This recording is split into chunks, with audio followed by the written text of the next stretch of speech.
I wanted to do a video on the most significant indicators, and uh, in so doing, there's a different way to apply emphasis. Let me give you an example. In the Bible, God says that the body is one. The eye can't say to the hand, "I don't need you," or the head to the foot, "I don't need you." You have to have all of the body in order to get around effectively. Now, that being said, there are indicators that are I'll define them as more important. And when I say more important, I mean that we look at them because their ability, certain indicators have an ability to identify with more strength of a movement. Like trend red is that way. That doesn't mean that we want to eliminate or discount the indicators that I'm not going to talk about today. But I will place emphasis on relationships that indicators have and on individual aspects of specific indicators.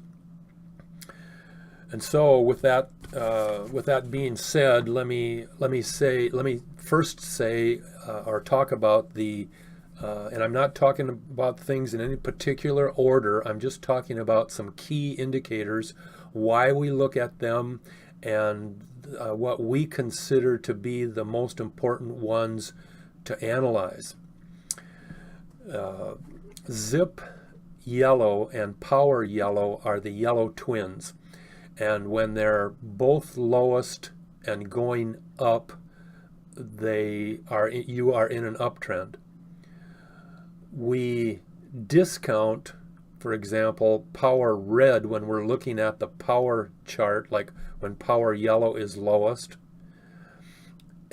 because it's basically the same indicator with a different code in it that gives us some other things that we want to see that the first indicator can't show us. Now, zip yellow and power yellow are very important from that perspective in their ability to tell us. Like I said, when they're lowest and going up, you're in an uptrend. When they're highest and going down, you're in a downtrend. The other lines that we would discount are the Zip Green and Zip Zion. And we discount those because even though we call them one of the 22 market force recognition indicators, they are actually a calculation of trades in and out of the market. Or I always say buyers in and out of the market, but it could be a group of people making a number of trades. So really it's trades in and out of the market, even though I say buyers, or in and out of the stock, excuse me. Now that relationship that you see then between the yellow twins and buyers in and out of the market really doesn't have any meaning to it. So if Zip Green or Zip Zion get in the way between one of the yellow, or obviously the Zip yellow line, we don't necessarily continue or count that as a method of getting out of the trade or a procedure to get out of the trade. In all likelihood, the next day could be down a little bit when that happens, simply because green has passed under the Zip yellow line as it's going up, and because buyers are leaving the market. It's heading down.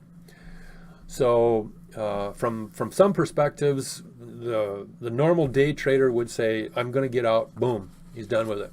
The swing trader might not say that. Now, the other situation, or the other things, the lines that we look at are the big three. That would be trend red, power red, and zip and swing Zion. The trend red is probably the number one line to watch. Trend red is very good with shape patterns. Let me define that. You've got patterns like a pink-green top or a pink-green bottom. And that's the zip green, as I said, it tracks buyers in and out of the market. When zip green's at 0, people are leaving the market. When zip Zion is at 0, there's a lot of people leaving the stock. That isn't a relationship of market pressure. It's a relationship of a calculation of who's in, who's out. And so from that perspective, we discount it. We don't look at it if it gets in the way. Trend red is excellent at shape patterns. And by shape patterns, I mean the BOC pattern, bottom of cycle, top of cycle, TOC, your high right leg pattern or your high M pattern, right leg W pattern, high M pattern. Those are shapes. The pink-green bottom, pink-green top is a named pattern. Red spikes, red peaks, those are named patterns. And we basically have two types of patterns. Obviously, named patterns and patterns with shapes, which I call shape patterns. There are others that can be a crossover, for example, highest or lowest. When zip Zion is lowest and going up, you have an uptrend. And do you then, are we saying it's a named pattern because we call it a zip Zion lowest? Or is it a shape pattern because it's in the position of being lowest? However you look at it, some of them have crossovers, but it really doesn't make any difference. The signal for a zip Zion lowest is the first day that it's lowest. The signal for exiting that trade as a swing trader would be when zip Zion is no longer lowest. It's buried under some other indicator lines. Now, just because it gets buried under some indicator lines doesn't mean that it's not going to continue going up in the case of a zip Zion lowest. And you can certainly continue to trade it after that. It's just that the basic definition of the pattern has ended. Trend red is excellent at finding low angles down, low angles up, BOCs, TOCs, those shape patterns. The big three are excellent at shapes. Remember, your zip Zion is not only one of the big three, it is a price barometer. We decided long ago that we had to have some lines that moved exactly with the price.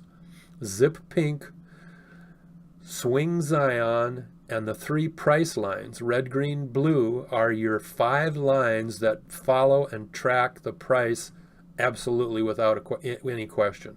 If it's going down, that's where those lines are going, and vice versa. Those are very important lines, the price barometers. There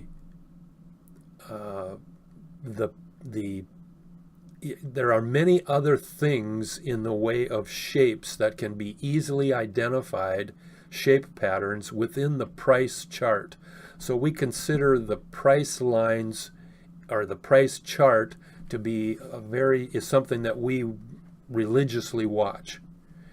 And they're very effective at identifying shapes. High M patterns or right leg W patterns. There's also crossover examples within the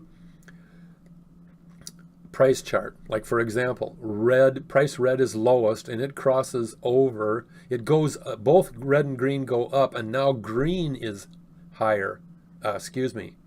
Green is lower and red is higher. So in other words, you got a spike down, red is lower and green is up above it. And that's normally the way you see it. The vast majority of the time when you have a peak, for example, price green will be on top. I mean, I don't know, maybe 80% of the time, maybe 85% of the time. There are occasions when I mean, definitely in the case of rallies, 1, 2, 3 day push-ups, price movements going up, the red can be above the green. And you can find certain stocks that reach valleys and peaks with red highest. It's not totally unusual, but I mean, it is unusual, but it does happen for long periods of time.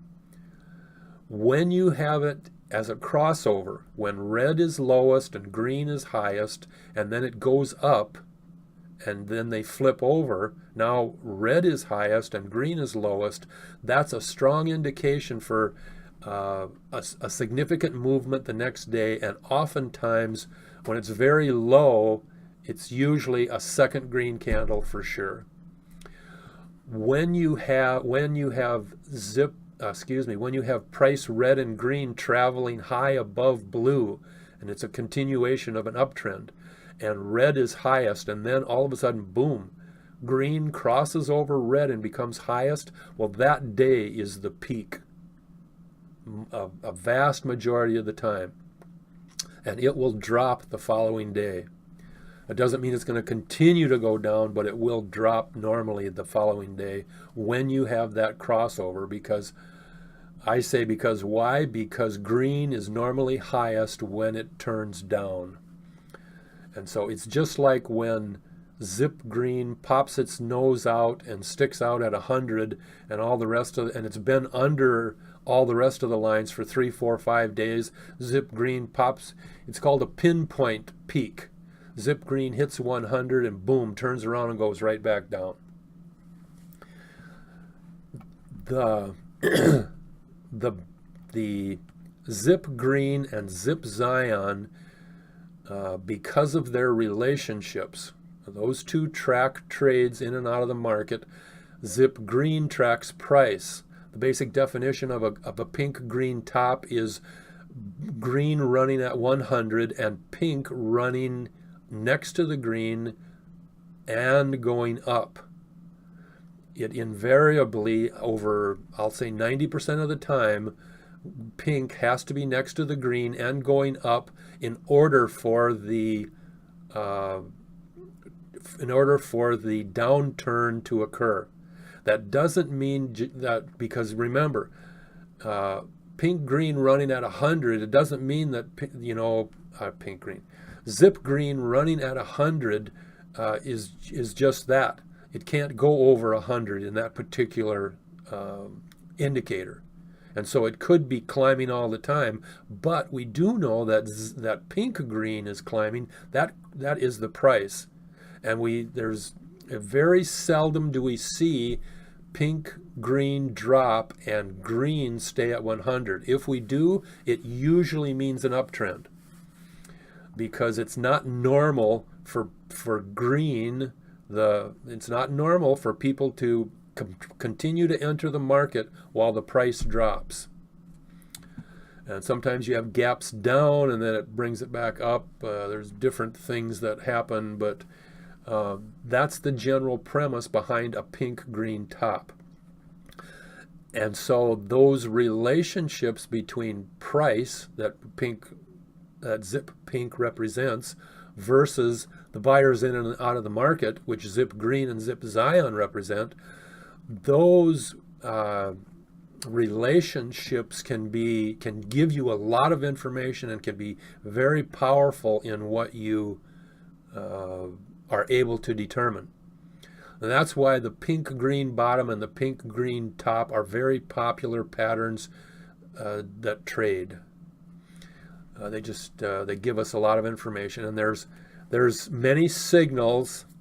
One of the signals is that pink green is running at 100, or I mean Zip Green is running at 100. Pink is still going up, and maybe it's at 97 or 98 or 99. And then the 4, red, gray, yellow, and blue end up down in a TOC pattern. They've been going up with all the time. Boom, now they go down. Well, those are leading indicators telling you that the next day price green and pink are going to drop. Or I mean Zip Green and Zip Pink are going to drop. So that's a signal. Another signal is when Zip Zion hits 100. It's really hard for Zip Zion to stay at 100, so oftentimes it'll peak, hit 100, and bounce, turn around, and come right back down. Not always true. You got to verify it with a few other things, but that happens a fair amount of time. Crossover patterns are another excellent thing that we look at.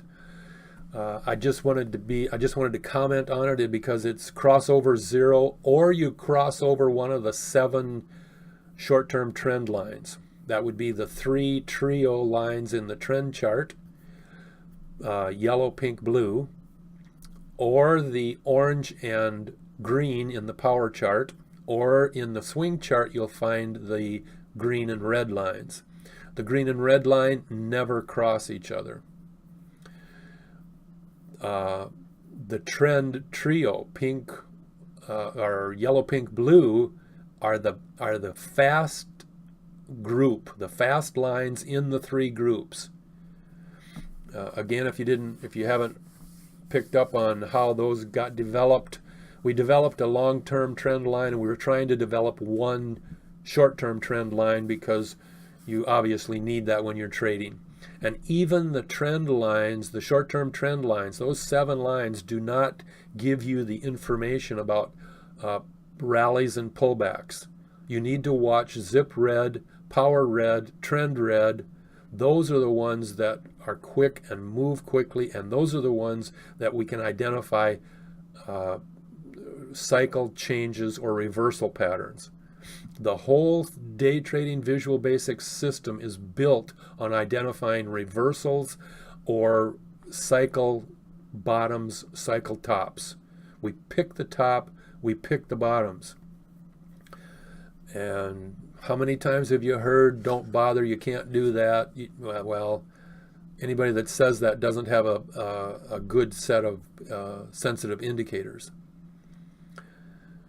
The 7 short-term trend lines, again, are what controls the short-term trend. And when you see an opportunity, boom, you're glancing at the power 3, especially trend red, and immediately you're trying to determine where your short-term trend lines are. If they're all under 0 and going down, everything's heading down, and it's not too logical to buy long. Sometimes you'll have it mixed. Sometimes the 3 trend lines are going up and the other 2 groups are going down. That's a good indication of the start of an uptrend, because the trend trio is faster than the other 2. Now, those 7 lines have power in them. It's usually not a good idea to go against them. I mean, obviously, I'm not talking about gaps, because in a gap situation, normally they're always down anyway, and then there's other conditions in a gap that turn back up. But the key things to remember is that even in your deep cycle indicators, swing gray is the best deep cycle indicator. It will identify when that top of cycle or the low cycle, when the bottom of the cycle occurs.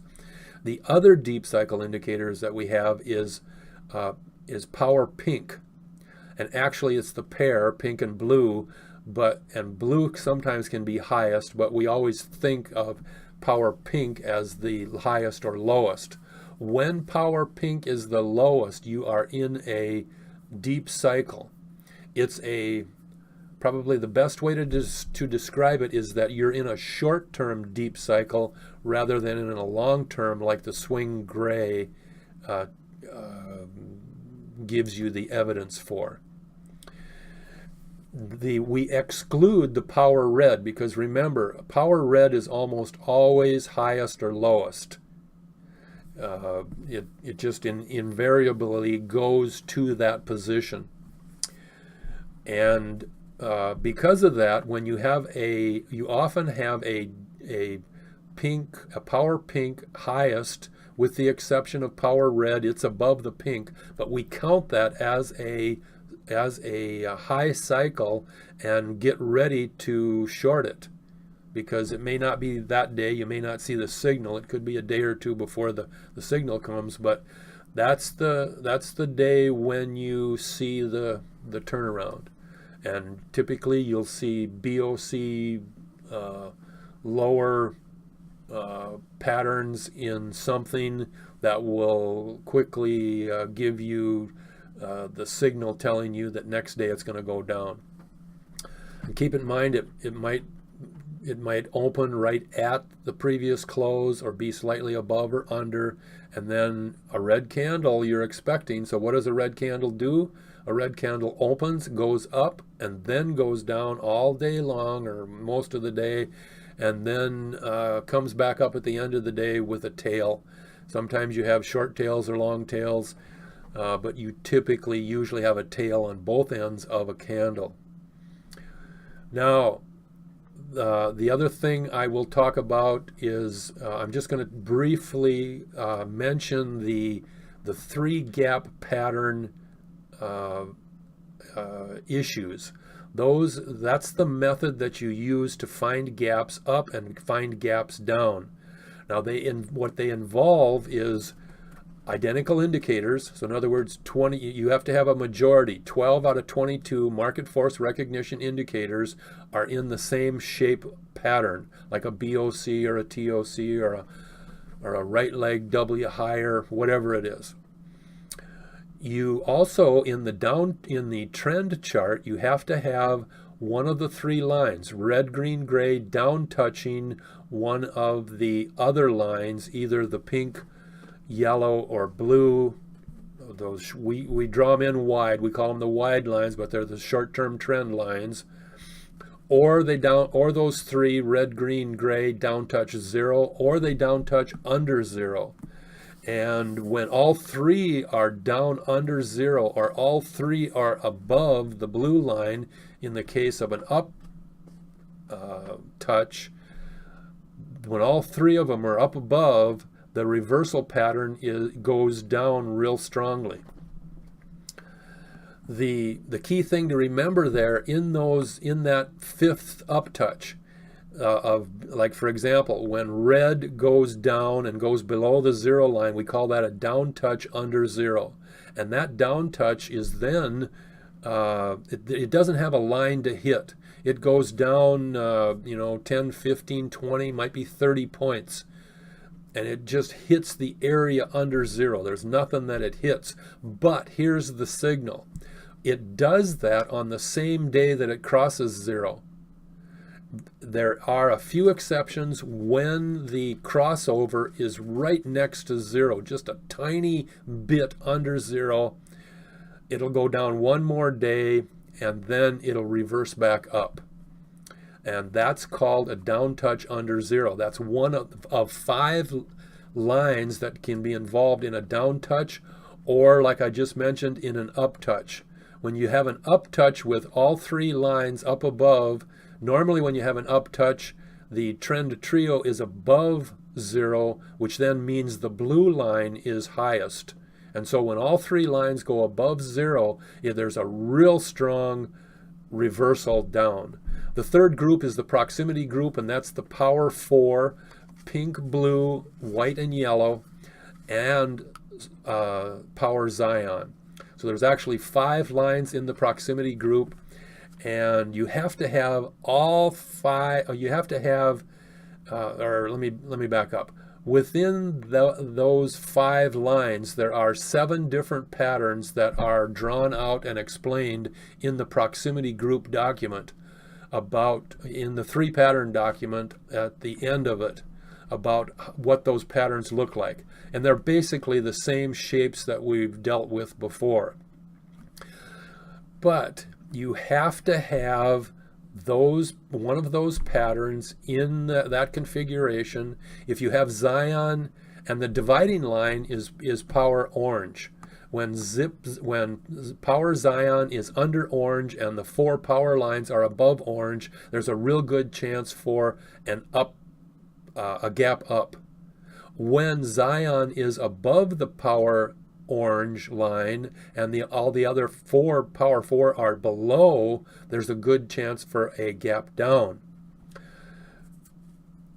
There are several different methods of both the power 4 being above or under the lines for gaps up, and several different methods for the power 4 being above or under the orange line for gaps down. The point I'm trying to make is that through analysis, you'll learn there's about 4 different ways that those patterns can appear in a majority of cases in both gaps up and gaps down. I will say that gaps up are typically harder to see, and I think it's just easier for the mind to look at things going up than it is going down. Or maybe it's just me, I don't know, but that I will convey, that I can see up patterns easier than I can see down patterns. Those examples of what I just talked about on those indicator lines, those are the most critical aspects of what we watch in the way of which lines we watch. There's just different relationships, like I talked about with the pink, with the price barometers and the other lines crossing 0, or the Zip Green and Zip Zion relationships. It's just a number of things that you want to continually watch, and as you become familiar, some people trade gaps, some people don't, but I like to talk about the gaps because there seems to be more interest in that, and just share with you how things are identified. It's just the way it is. But the yellow twins, Zip Yellow and Power Yellow, have a lot of power. It's amazing sometimes what they can do. I've seen I've got a standard comment about not trading after big price action. In other words, a gap down or a gap up. But when you have Zip Yellow lowest and Power Yellow lowest, even the day of a gap, if they're both lowest, you can start trading that. It's going to go up in the vast majority of the cases. Zip Yellow and Zip Yellow and Power Yellow may go down one more day. Obviously you got to see where the open is the following day and then decide on how you want to trade it, because even if it goes down, you can trade it because there's a really good probability that it's going to go up the following day, and you can really pick the bottom in those cases. And that's because it gapped down the previous day. So there are a couple of exceptions to gaps that, but normally I generally tell you that you don't trade after gaps, and that is because the equilibrium is out of balance. The sensitive indicators are jammed down so far in a gap down situation, they automatically start to come up, and it looks like the price is going to go up.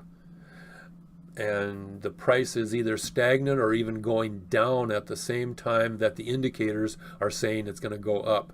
And typically it's if depending on the length of the gap, the percentage of the gap, it's typically 8-10 days out before the indicators come into an equilibrium with the reality.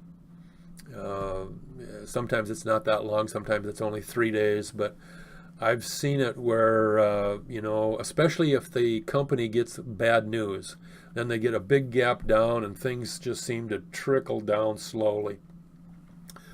So you can quickly check that out if you do want to trade something in the way of a gap, and verify that it's not, verify that it's not bad news about the company. So that's all for this video.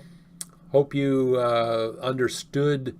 Hope I said things correctly.